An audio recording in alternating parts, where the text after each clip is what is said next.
I'm trying to find out if y'all know and can give me a tip that I can get my neighbor upstairs for this washer that they use every single night.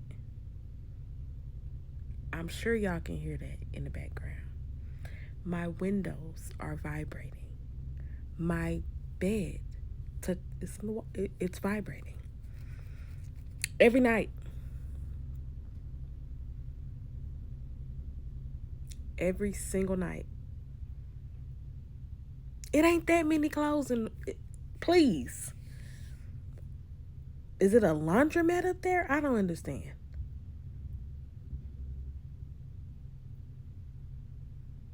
And then don't let me fall asleep and they start watching this. It wakes me up. I already barely get sleep. So please, if y'all know something that I can tell her besides cut it out, let me know.